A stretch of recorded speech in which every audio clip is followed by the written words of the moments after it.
سید تہاں جو مجلس میں ذہن عبادت میں شمار فرمائے ذاکری لفظ تو بھلے فضائل میں کتری لاپرواہی کئی بھلے اسا کے ریسپانس بڑی خیر ہے پر مجھے شیعہ سنی بھائرو مسائل میں لاپرواہی نہ کرے ان کرے یہ کا بی بی پہنجی کچی قبر چھڑے دیا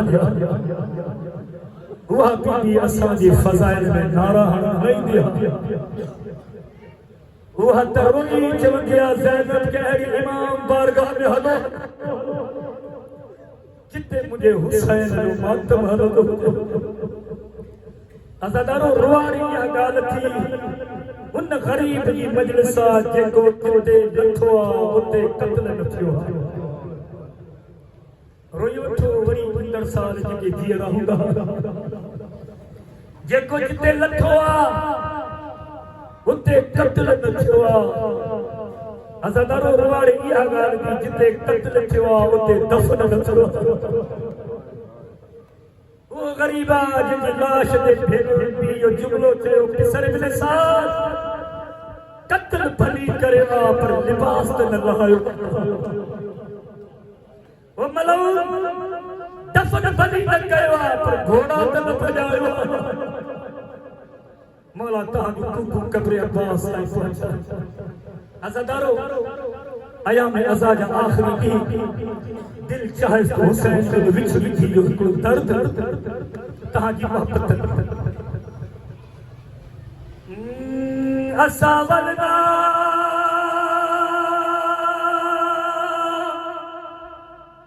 ویسو گھر سبرا دے اسا ولنا ویسو گھر سبرا تے ساتھوں کھیتر مول نہ دے دی عزادار مولا حسین جا سمجھائی بجا ماں بی بی سبرا جو ذکر کیا زوار سائی اکڑی جگہ تے ماں بی بی سکینہ کی شہادت پہ پڑھی اکڑے بزرگ تھی چھو زمین صاحب کاش کہ اللہ حسین کے تھیوں لگے ترے تھیوں جنیوں تھی نکشو عزادار مولا حسین جا مدینے جو نکڑیوں مارڑیوں پینجا ننڈا ننڈا بھار سبرا جے گھر کھڑی اچھا بی بی جی حویلی میں اچھی بارم کے کھیلے بی بی انہوں جے بھائرن کے سینے سا لگائے کربلا دامو کرے چویا مجھا غریب بابا بابا ہاں دپراوا بھائرن کے دایا بابا وہ کرو دیو دو جنے ماں اصل رکھے کھلائی عزادارو مدینے میں جنے رات تھیے یہ بارگی پہنن بھائرن کے واپس گھر میں آوٹی بنا چون تھا فجر کی نماز پڑھی مارو ہنن ننڈین کے جگائنا اٹھو پہنن بھائرن کے بٹھو ونو سبرا جے گھر ونو سبرا بھائرن مویا سگے تو تاجا بھائرن سی سبرا خوش تھی ولی اولاد وارو جو حسین سا پیار جڑے ماؤں چمنا اٹھو بھائرن کے وٹھو سبرا جے گھر وجو مدینے جو بھارجو ننڈا ننڈا ہتھ بدی پینجن مائرن کے چمنا اسا ولنا ویسو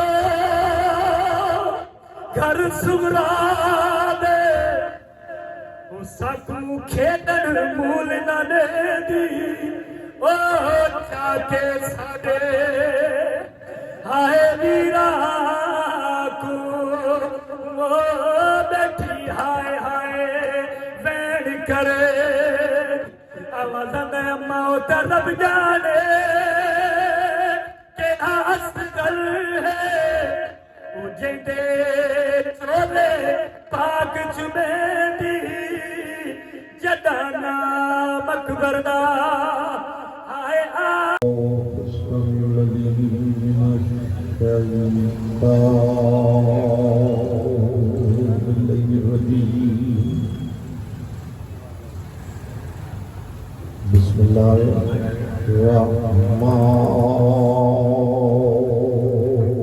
الرحيم الحمد لله الذي هدانا لهذا وما كنا لنهتدي لولا أن هدانا الله لقد جاءت رسل ربنا بالحق والصلاة والسلام على أصل ما في الوجود صلى الله في كل موجود نقطة دائرة الوجود صاحب لواء الحمد والمقام المحمود أبي القاسم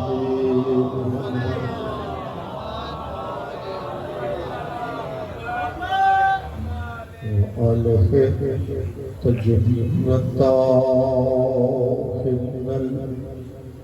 المعصومين المظلومين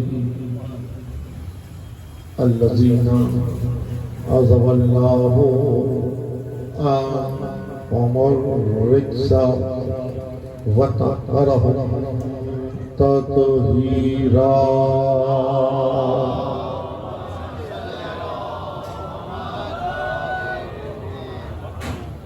أما بعد فقد قال الله سبحانه وتعالى في محكم كتابه الحكيم وهو أصدق الصادقين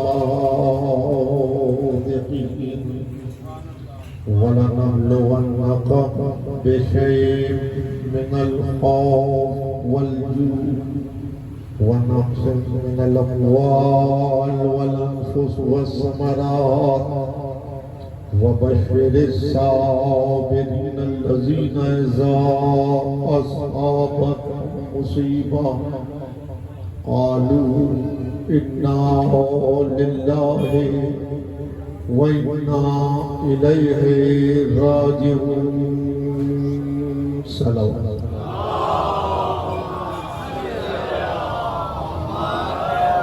سال ثواب ہے ایک مومن کے درجات کی بلندی کے لیے اور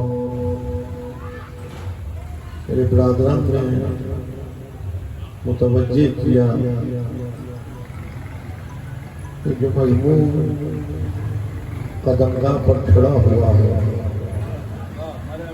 اس کے ہی ذیل میں اس گفتگو کو قائم کیا گیا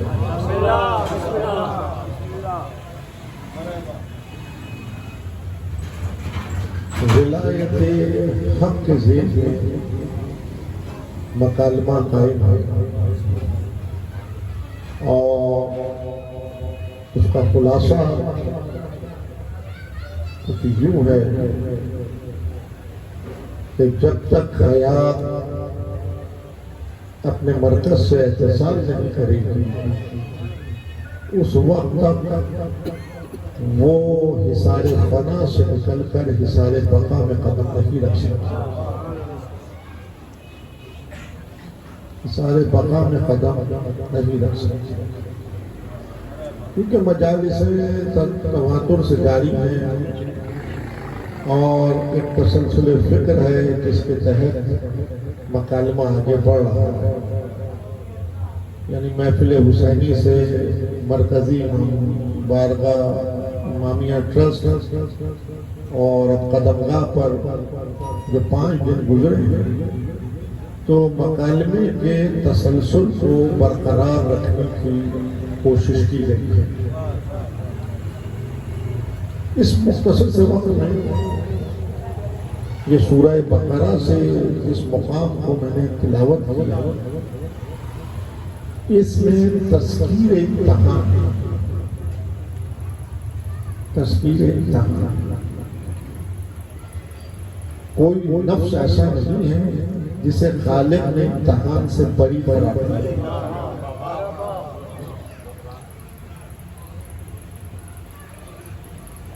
ہر نفس کو امتحان دینا،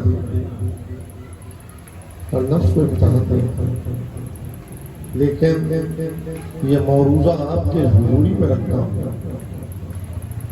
کہ خود سے ہم کلامی کریں کہ کیا آپ میں یہ قوت و طاقت ہے کہ آپ اس مالک ہر دو سرا کے دربار میں امتحان دے سکیں۔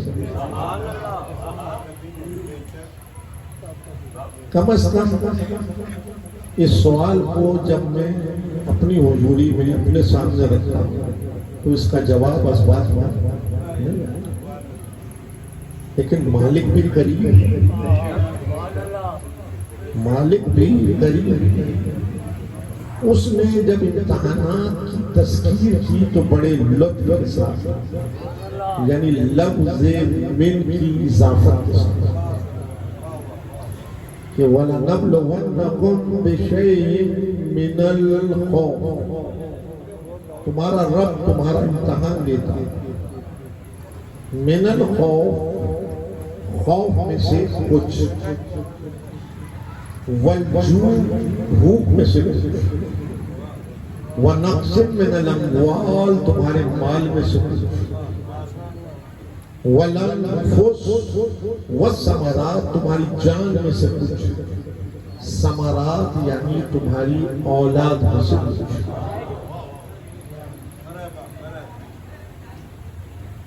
تو زندگی کے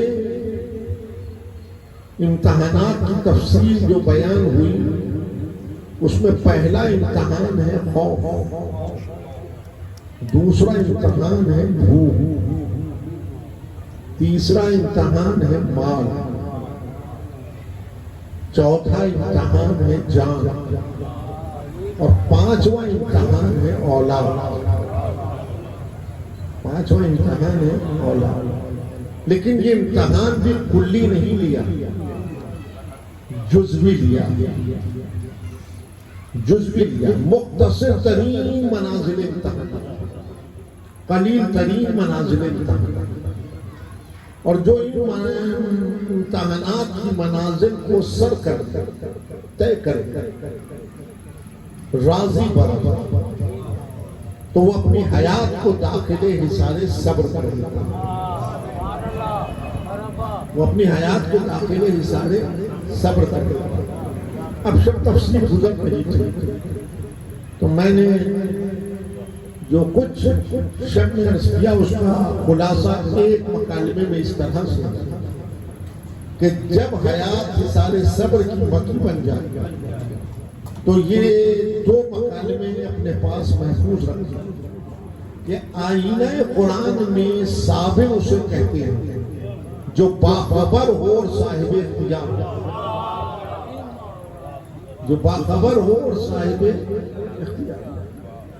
جب حیات حصار صبر کی مکی بن جائے تو اب اسے استحقاق حاصل، اب اسے حق حاصل کہ وہ اپنی زبان پر اس کلمے کو جاری کرے کہ اِنَّ لِلَّهِ وَإِنَّا إِلَيْهِ رَاجِعُونَ۔ تو یہ کلمہ اب اس کے نفس کو موت نہیں دیتا، حیات ابدی میں دیتا۔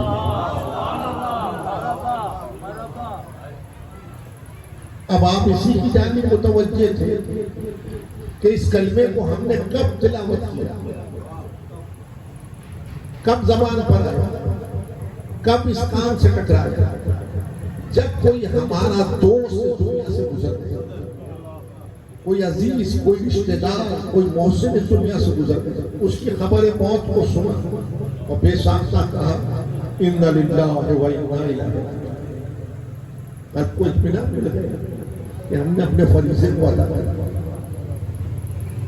میں نے ایک روز قبل یہ مکالمہ کیا کہ دل بیمار تو اس مرض میں گرفتار ہو چلا کہ شاید یہ کلمہ موت کی جانب لے جائے، لیکن یاد رکھیں اور محفوظ رکھیں اس مقام نہ تو یہ کلمہ خبر موت ہی کے لیے مختص ہے اور نہ یہ کلمہ موت کی جانب لے جاتا ہے۔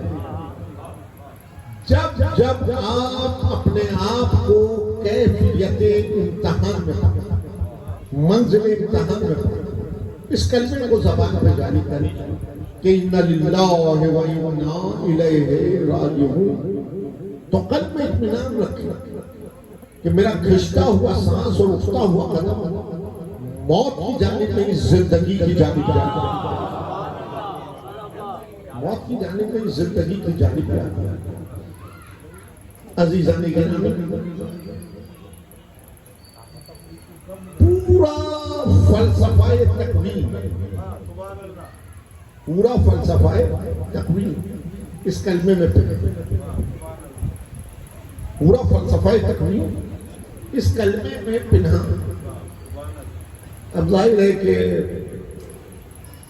میں رکوں گا نہیں اس مقام پہ تکوین کیا ہے، عالم تکوین کیا ہے۔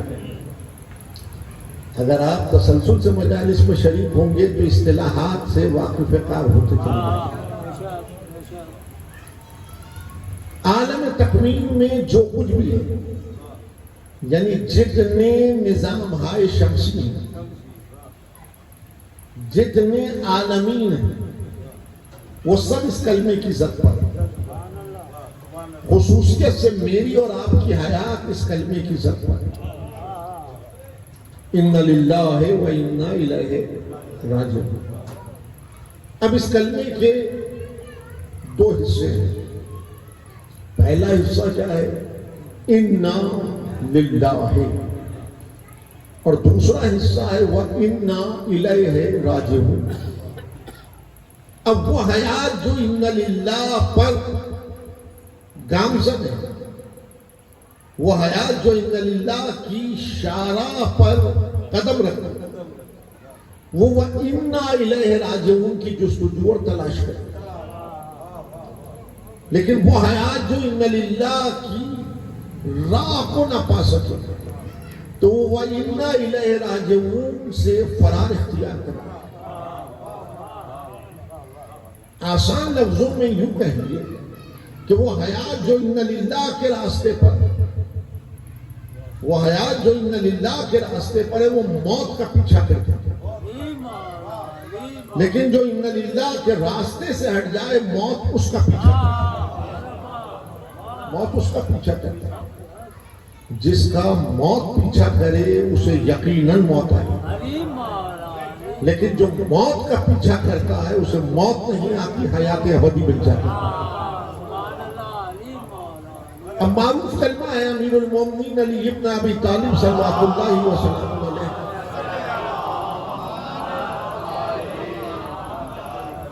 کہ برستے ہوئے تیروں میں آپ نماز پڑھ رہے تھے اور صحابہ اکرام رضوان اللہ اجمعین حیرت میں تھے کہ تیر برس رہے ہیں اور علی نماز پڑھ رہے ہیں۔ جب جناب نے نماز کو تمام کیا تو صحابہ اکرام رضوان اللہ اجمعین بارگاہ مرتضوی میں سوالی ہوئے کہ یا علی تیروں کا میں برس رہا ہوں اور آپ نماز پڑھ رہے تھے۔ جواب میں بالیقین کہتا ہوں آپ کے پاس محفوظ ہے۔ کیا جواب دیا؟ وہ آپ کے پاس محفوظ ہے، لیکن میں اس جواب میں ایک سوال کو قائم کرتا ہوں، میں اس جواب میں ایک سوال کو قائم کرتا ہوں، اور یہ مکالمہ بھی یاد رکھیں گے آپ۔ سوال اس لیے قائم کرتا ہوں کہ تاکہ میرے نفس کا جمود حرکت میں بدل جائے۔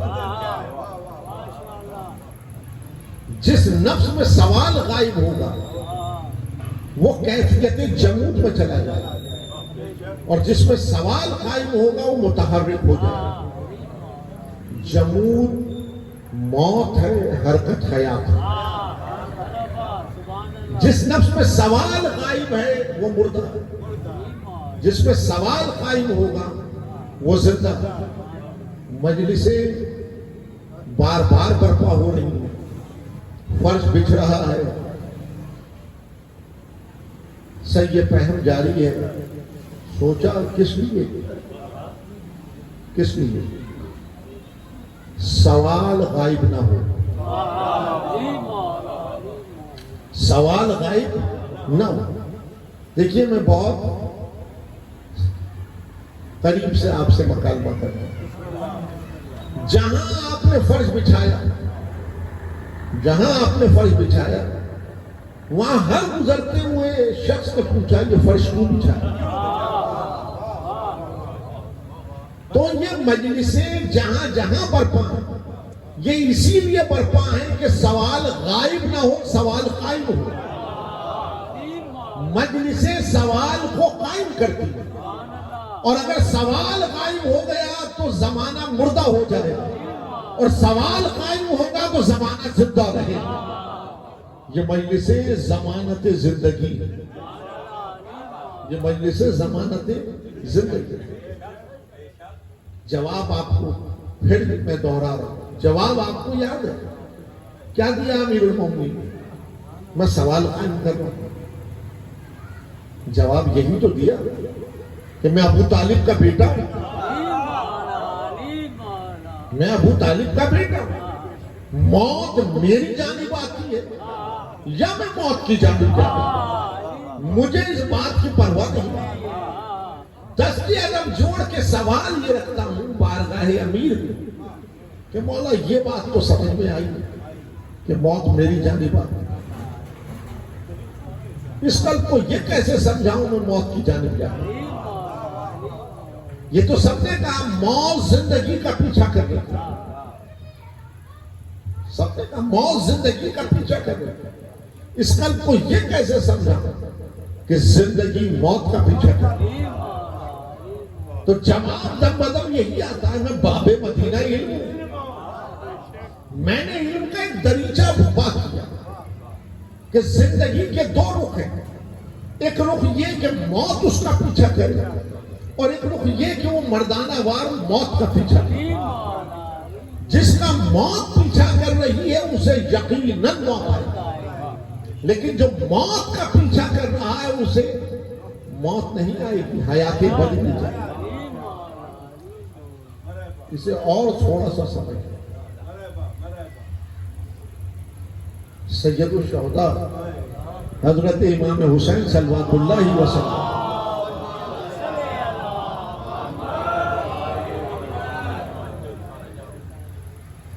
حج کو عمرے سے بڑھتا،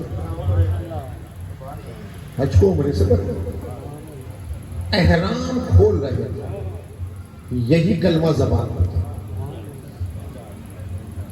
اِنَّ لِلَّهِ وَإِنَّ إِلَيْهِ رَاجِعُونَ. حضوری میں برابر کا بھائی آ کے کھڑا ہو گیا. اب یہ روایت آپ نے سنی ہے مصائب کی حدوں میں، آج سنیں فضائل کی منزل سے. آج سنیں فضائل کی منزل سے. اور میرا یہ مکالمہ بھی میں پوچھ رہا ہوں، مقتل میں کھڑے ہو کر، مقتل میں کھڑے ہو کر حسین نے موت نہیں بانٹی، زندگی بانٹی. جب آپ ورق مقاتل کو الٹیں اس میں اپنی زندگی کو ڈھونڈیں، اس میں اپنی زندگی کو ڈھونڈیں. اگر اس میں آپ نے اپنی زندگی کو ڈھونڈا اور آنکھ سے جو آنسو نکلا وہ شعوری عشق ہوگا کہ میرے لیے حسین نے بھرے گھر کو لٹا دیا، میرے لیے حسین نے بھرے گھر کو لٹا. برابر کا بھائی حضوری میں کھڑا ہوا، کیا کہا؟ آقا امسال قربانی نہ دیجیے. کتنی بار سنا اس مکالمے کو، لیکن سوچیں آپ یہ مکالمہ اس ذات گرامی کی زبان پر ہے جو پروردہ آغوش معصوم ابو الفضل عباس کی زبان پر یہ مکالمہ. آقا امسال قربانی نہ دیجیے.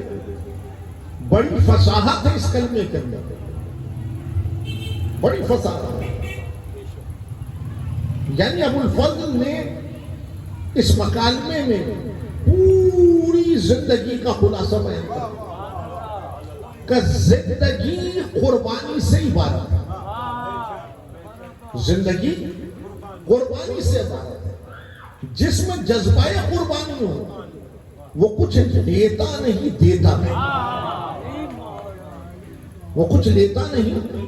قربانی لینے کے جذبے کو دینے کے جذبے کو بدل دیتی. قربانی لینے کے جذبے کو دینے کے جذبے کو بدل دیتی. لینے کا جذبہ شر کی جانب لے جاتا اور دینے کا جذبہ خیر کی جانب لے جاتا. دینے کا جذبہ خیر کی جانب لے جاتا ہے. کہا مثال قربانی میں کیا جواب آیا؟ وعدہ گاہ پر پہنچ کر 72 قربانیاں دینا. وعدہ گاہ پہ پہنچ کر 72 قربانیاں دینا. اب بتائیے کربلا کی تعریف ایک مقال میں بزبان حسین. بزبان حسین کہ وعدہ گاہ پہ پہنچ کر 72 قربانیاں دینا. یعنی کربلا اگر کوئی پوچھے کیا ایک مقال میں بتایا وعدے اور وعید کی وفا کا دوسرا نام کربلا. وعدے اور وعید کی وفا کا دوسرا نام کربلا. بچوں سے مخاطب ہوں, طلباء سے مخاطب ہوں, نوجوانوں سے مخاطب ہوں. آج ربیع الاول کی 30 ہو گئی. مسلسل مجلسوں میں اگر کوئی آپ کا دوست کلمہ گو آپ سے پوچھے حسین کون, تو اسے وہ نہ بتاؤ جو بتایا گیا. حسین سے حسین کو بتاؤ.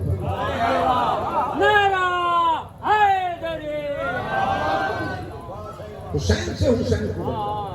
دیکھیے کیا مکالمہ پھر دوہرا لیا. وعدہ گاہ پہ پہنچ کر 72 قربانیاں دے دی. یعنی کربلا بتائی. کربلا وعدے اور وعید کی وفا کا دوسرا نام. حسین کون؟ جو روز الست کے وعدے کو تہ شمشیر وفا کر دے اسے حسین کہتے ہیں. جو روز الست کے وعدے کو تہ شمشیر وفا کر دے اسے حسین کہتے ہیں. اب جب حسین کہو تو روز الست کا وعدہ پیش نگاہ رہے. اب جب حسین کہو تو روز الست کا وعدہ پیش نگاہ رہے. تو عزیزان گرامی اس نے وعدہ لیا تھا الست بربکم, کیا میں تمہارا رب نہیں ہوں؟ کیا میں تمہارا رب نہیں ہوں؟ جب حسین کہو تو عزیزان گرامی یہ وعدہ یاد رہے. تو پیش نگاہ یہ امر بھی آ جائے کہ جب حسین کہا میری توجہ کا تار مالک کی طرف ہو گیا تو حسین نے مجھے مشرک نہیں بنایا, موحد بنا دیا. حسین نے مجھے مشرک نہیں بنایا, موحد بنا دیا. جو توحید پرست بننا چاہتا وہ حسین کہنا سیکھے. جو توحید پرست بننا چاہتا ہے وہ حسین کہنا سیکھے. حسین موحد بنا, حسین توحید پرست بنا. یہاں تک تو سب نے پڑھا, سب نے سنا. ایک قدم آگے بڑھایا سیدی شہداء کا. دیکھیں بہت سے مقامات ابھی ایسے ہیں جو منبر سے بیان نہیں ہوئے, اس لیے کہ انسان کی قوت دارکہ جس کو درک نہیں کر سکتا وہ اس سے صرف نظر کر کے گزرتا. یعنی جو اس کی فہم میں نہیں آتا, اس کی عقل میں نہیں آتا, وہ اس سے آنکھ بند کر کے گزر جاتا. بہت سے مقامات ہیں ابھی جو منبر سے بیان نہیں ہوئے. مثال دوں اور سبیلوں پہ ایک مصرع آپ نے دیکھا ہے, شعر ہے وہ سید الشہداء کا. سید الشہداء کے شعر کا پہلا مصرع ہے کیا ہے؟ ذلت کی زندگی سے عزت کی موت. بار بار پڑھا گیا, سب کو یاد. ذلت کی زندگی سے عزت کی موت بہتر ہے. دوسرا مصرع سنیں گے آپ. سید الشہداء نے کہا ذلت کی زندگی بہتر ہے جہنم کی آگ سے.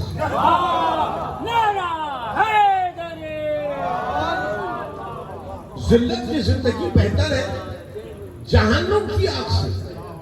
علی کی بیٹی مجبوری کے ساتھ کربلا سے شام کے دربار تک نہیں گئی، اختیار کے ساتھ بھائی کے اس مصرے کی شرح بیان کرنے کے لیے آیا. جب شام کے دربار میں آئی تو تخت پہ بیٹھے ہوئے حاکم نے کیا کہا؟ وَتُعِزُّ مَن تَشَاءُ وَتُذِلُّ مَن تَشَاءُ.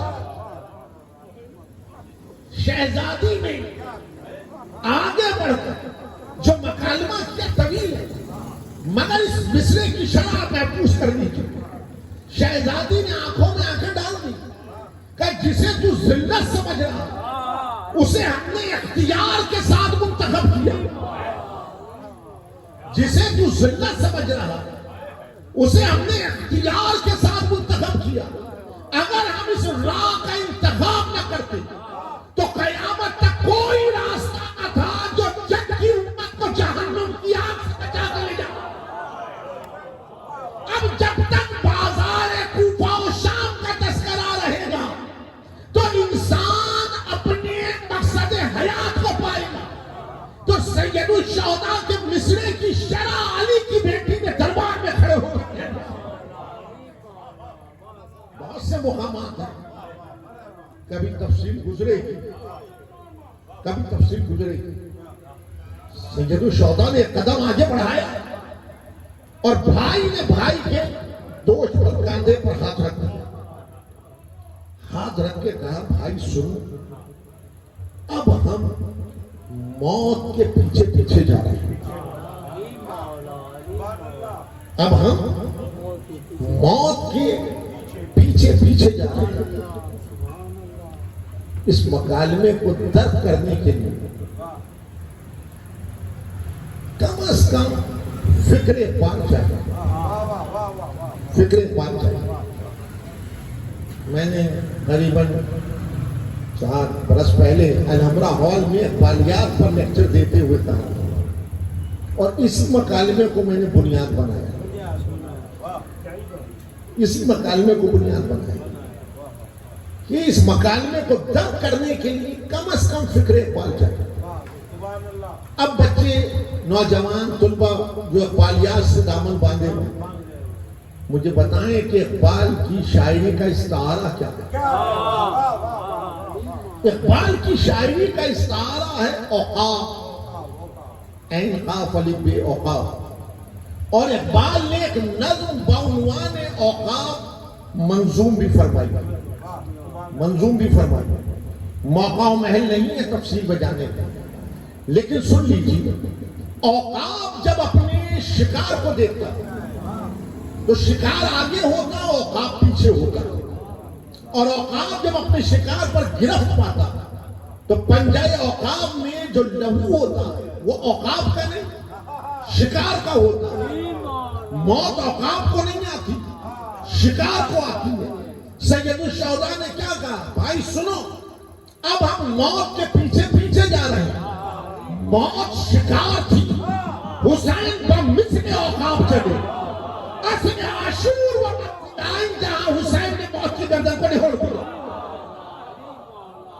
حسین نے موت کی گردن کو نہوڑ دیا. وہ حیات جو ان للہ کی شارع پر ہے، موت اس کا پیچھا نہیں کرتی، وہ مردانہ وار موت کا پیچھا کرتی.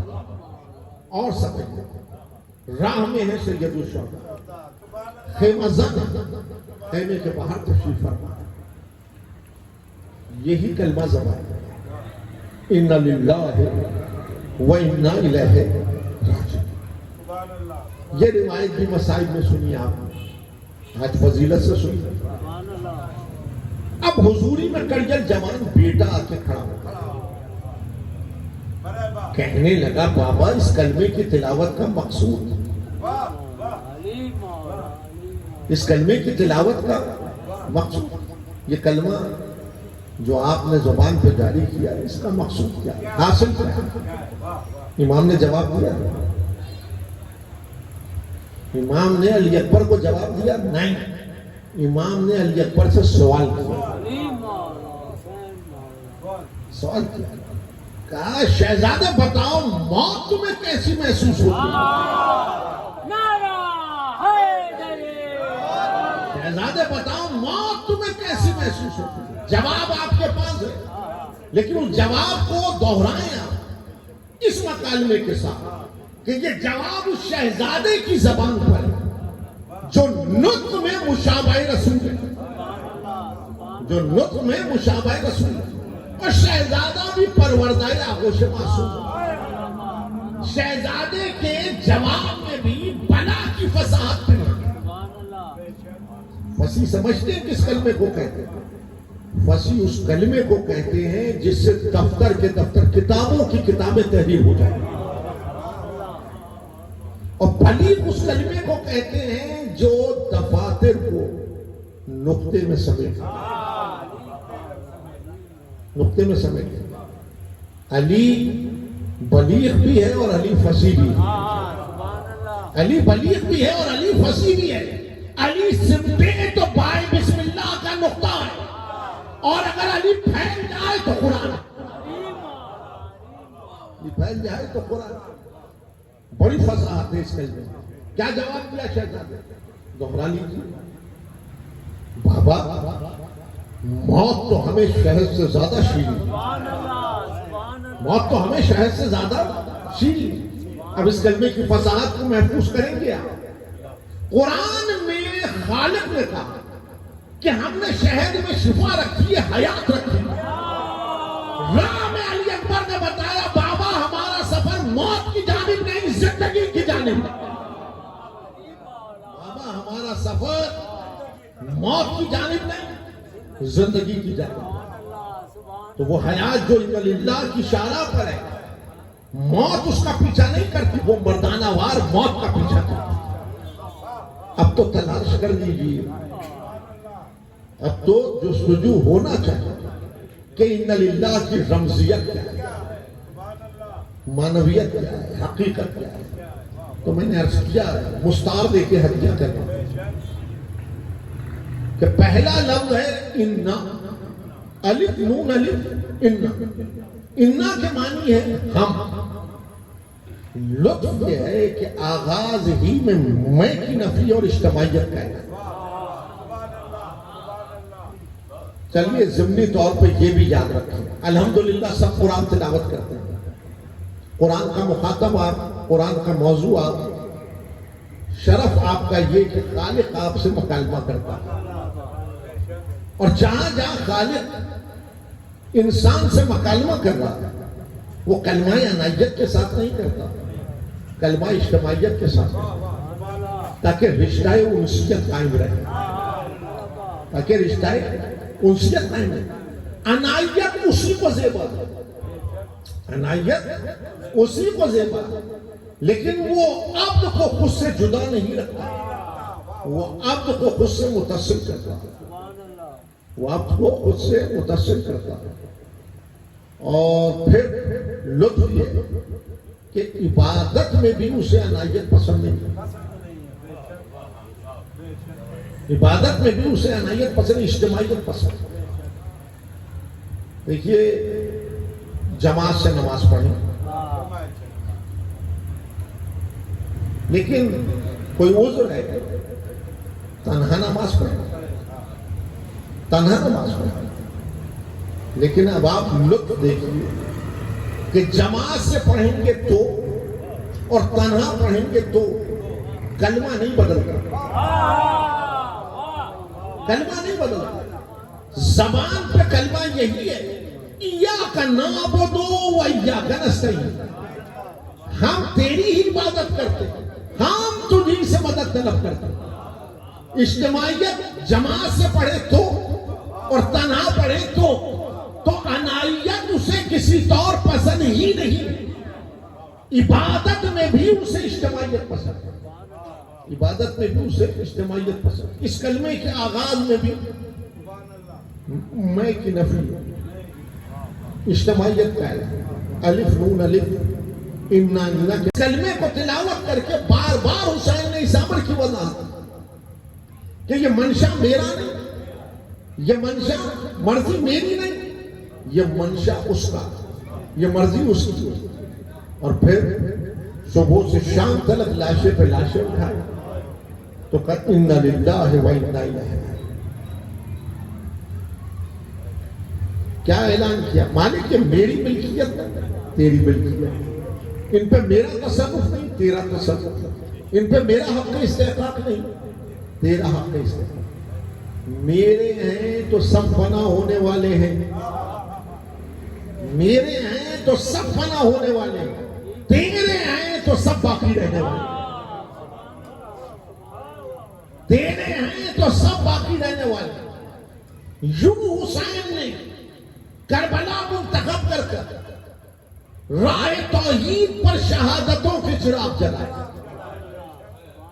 راہ توحید پر شہادتوں کے چراغ جلائے کہ جب تک ان کی ضیا باقی ہے انسان نجاست شرک سے بری رہے گا, توحید سے اس کا دامن بندھا رہے گا. یہ شہادتیں جب بیان ہوں گی انسان توحید سے اپنے دامن کو مضبوطی سے باندھے گا. انسان اپنے دامن کو توحید سے مضبوطی سے باندھے گا. حسین نے کسی کو محروم نہیں رکھا. حسین نے کسی کو محروم نہیں رکھا. صبح سے شام تلک ہر گرنے والے نے حسین کو آواز دی اور حسین ہر گرنے والے کی آواز پر قدم بڑھا رہے تھے. قدم بڑھا رہے تھے. اور جب سرحانے پہنچے زانوئے ادب طے کیا اور پکارنے والے کے سر کو زانو پہ لے لیا. پکارنے والے کے سر کو زانو پہ لے لیا. کبھی اس زانو پہ حبیب کا سر آیا, کبھی بریر کا سر آیا, کبھی غلام جون کا سر آیا. اور جب سر زانو پہ لیا تو ہر ایک نے حسین سے ہم کلامی کی. جون نے کہا مولا میرا چہرہ سیاہ ہے, میرے بدن سے بو آتا. جھکے اور جھک کے کہا پروردگار جون کا چہرہ سرخ کر دے. جون کے بدن میں کوئی بو نہیں. آج بھی کربلا دمک رہی ہے چہرہ جون سے. آج بھی کربلا مہک رہی ہے بوئے جون سے. ظہر کا وقت تھا. 90 برس کا بوڑھا مجاہد حضوری امامت میں سپر بن کے کھڑا تھا اور امام نے نماز کو تمام کیا. آغوش امامت میں گرا. امام نے سعید کے سر کو زانو پہ لے لیا. سعید کے سر کو زانو پہ لے لیا. سینے پہ ہاتھ رکھ کے کہا سعید خوشا نصیب, تمہارا رتبہ و منصب یہ ہے کہ تم جنت میں ہمارے آگے آگے چلتے ہو. تم جنت میں ہمارے آگے آگے چلتے ہو. ظہر ڈھل چکا, عزیزوں کی باری آئی. عزیزوں کی باری آئی. علی اکبر نے سلام بھیجا. علی اکبر نے سلام بھیجا. حسین قدم جمع جمع کے چلے. حسین قدم جمع جمع کے چلے. کوہ استقامت ہے حسین. لیکن جب پیش نگاہ علی اکبر کا لاشا دیکھا تو خاک نینوا پہ گر گئے. حسین گھٹنیوں کے بل چل کر علی اکبر کے سرخانے آئے. علی اکبر کے سر کو زانو پہ لیا. علی اکبر کے رخسار پہ رخسار رکھا. کچھ دیر قبل علی اکبر نے کہا تھا بابا اگر ایک گھونٹ پانی کا مل جاتا تو آپ دیکھتے فوج اعداء میں کوئی باقی نہ بچتا. اللہ اور غربت حسین کی جوان بیٹا اور ایک گھونٹ پانی کا سوال کرے. اب امام نے جب علی اکبر کے رخسار پر رکھا تو پہلا سوال یہ کیا علی اکبر بیٹا اتنا بتاؤ اب پیاس تو نہیں ستاتے؟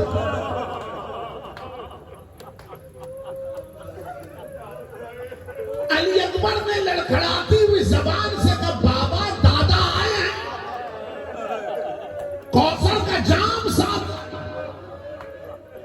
امام نے علی اکبر کو مخاطب کرتے ہوئے کہا شہزادے بابا کو ہمارا سلام پیش کر, بابا کو ہمارا سلام پیش کر, بابا سے کہو کچھ دیر میں ہم بھی آتے, بابا سے کہو کچھ دیر میں ہم بھی آتے.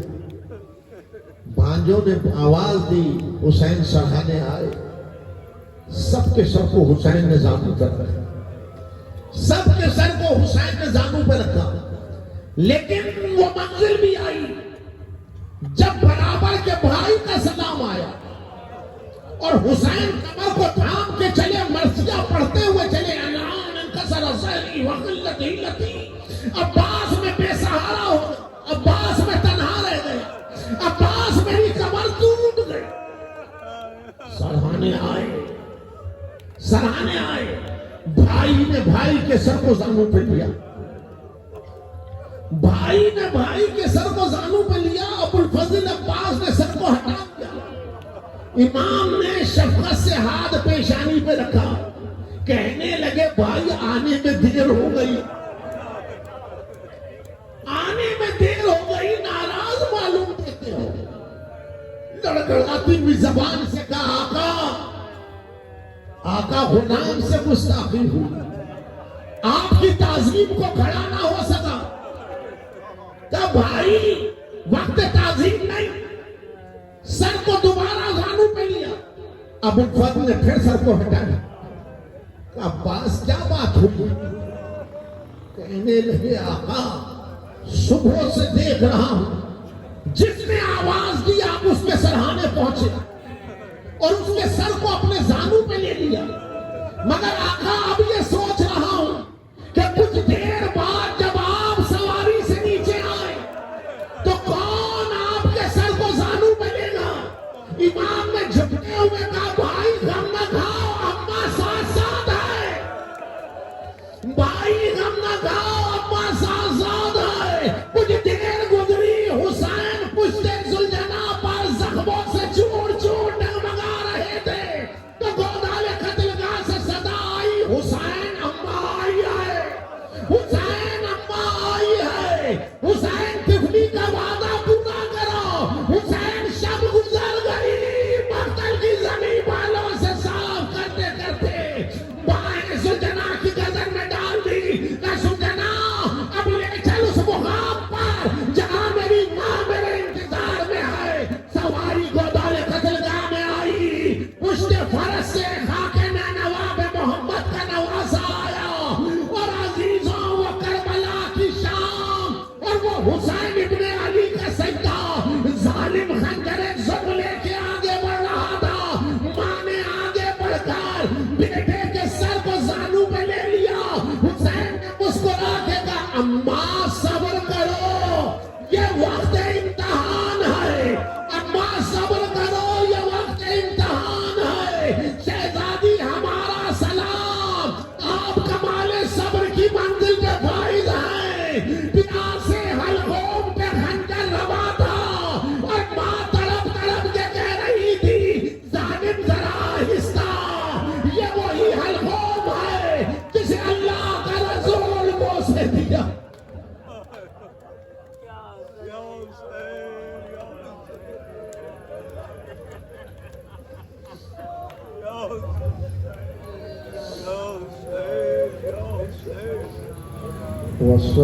وَسَيَّعْلَمُ الَّذِينَ ظَلَمُوا أَيَّامَ انقلبا ينقلبون. الہی وسیدی یا مولا, پروردگار ہماری اس عبادت کو اپنی بارگاہ میں قبول فرما. پروردگار حاضرین مجلس کی جملہ حاجات شریعہ کو بردا. پروردگار مرحوم کے درجات کو بلند فرما, اعلیٰ علیین میں جگہ عنایت فرما. ان کے گناہان کبیرہ و صغیرہ کو معاف فرما. ان کے لوایقین و متعلقین کو صبر جمیل عطا فرما. پروردگار جو بے روزگار ہیں باب الحوائج کے صدقے میں انہیں روزگار عطا فرما. جو برسر روزگار ہیں ان کے رزق میں خیر و برکت عطا فرما. جہاں جہاں مومنین بیمار ہیں بحق کے بیمار کربلا انہیں صحت کاملہ اور عاجلہ عنایت فرما۔ پروردگار مقامات مقدسہ کی حفاظت فرما، ملت کو متحد رکھ، مملکت کی حفاظت فرما، ظہور حضرت حجت میں تاجیل فرما۔ ایک مرتبہ سورہ الحمد اور 3 مرتبہ سورہ اخلاص مرحوم و مغفور کے درجات کی